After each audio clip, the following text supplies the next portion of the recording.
Hi, hello, welcome back. My name's Elmo, and today I'm doing a little wrap up for the Big Book Summer Reading Challenge.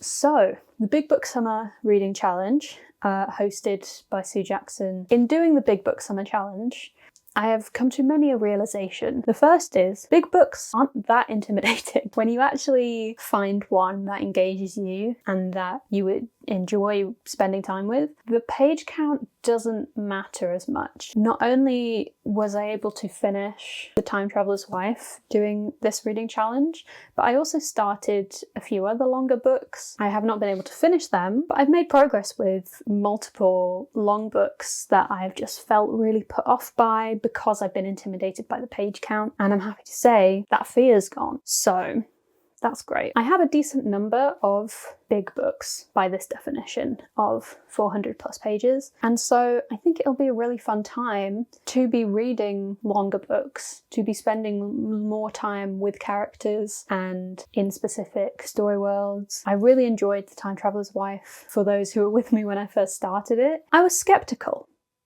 To begin with, let's put it that way. I was very skeptical reading this book. I did see the film years ago, although that changes a lot of stuff from the source material. I haven't seen it since, so I can't comment on that. But apparently, it does a lot of it different. I was aware, kind of how it ended. The ending is somewhat similar, but in the book, it's just, it's getting bad. It's getting bad. It's bad for these people. It's less of a gradual decline, although there's some kind of time skips to make it move a bit faster. However, it goes bad pretty quick at the end. It's got some really interesting time travel concepts in there. The whole philosophical take on time travel, and well, if I know that my future self visited my 20-year-old self, then I know that whatever I do will lead me to being that future self that visits me. So whatever I do is kind of pointless, but also I know I'm not going to die before then. Interesting take. Interesting take. But also anything that I do must be what I do to become that future self. So the predestination, or the kind of prescribed course of action that is still vague enough for you to not know what it is, but knowing that it's determinism, what is set to happen and what will happen, rather than I'm going to choose to do this. But that choice is already predetermined by the future self that visits you. It's very interesting, and something I really enjoyed about The Time Traveler's Wife is the literary references. There's a lot of literary references in here. There's also a lot of poetry references, which is quite fun. So much so that I now have a collection of German poems from this book, because there were some that sounded very pretty. And I thought, you know what? Let's do that. Let's read Rilke for fun.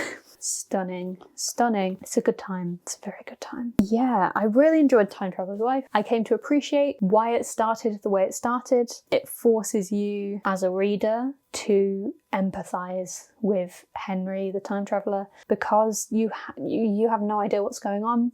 And that's him for most of the time. Yeah, it was a really good time. I really enjoyed myself, and I'm now looking forward to a lot of my other big books. But I'm really surprised as well. I tend to take a while when I read, usually because my ability to just sit and read something is also not the greatest. Even things I enjoy. It's one of the depressive things that is fun about me, is that I forget I enjoy things. So I just don't do it for a while because I forget that that's something I enjoy doing. Or I just blanket enjoy nothing for ages. And that is reading for me. So I do have like concentration issues when it comes to reading, particularly longer books, because they take longer to read. They have more pages. But long books, my fear has dissipated, which is great. That's the goal. But I really enjoyed this reading challenge. It is something I think I'll be gearing up to next year as well. I'm hoping to join in next year. Perhaps I could read 2 long books next year.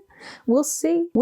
I did come to the challenge a little bit late, so maybe with that extra week and a half, I can make more progress if I choose which ones I'm going to read for it. Who knows? But right now, I've got Mistborn that I'm reading. I also have Only Plane in the Sky, it's a 9/11 oral history non-fiction book that is relatively quick to get through. It's just very depressing. We'll see how we do with that, but that might have to be a stop and start one just because of the content. Otherwise, I have a whole list of about 40 books. I do quite like the idea of having a big book on the go at any one time. A lot of shorter books, they don't last as long because you get through them, especially standalone ones because they're not in series, so you just get that and that's it. Whereas longer books, you get to be with them for a while, and that's nice. I appreciate that. Now, I didn't have any plans on how this video was going to be structured, and I feel you can tell. Hope your reading's going well. If you took part in the Big Book Summer Reading Challenge, or any other summer reading challenge, let me know what you read or made progress with in the comments. Also, let me know if there's anything you're getting up to over the next few months. Are there any reading challenges that you're doing? Let me know. I will see you when I see ya. See ya.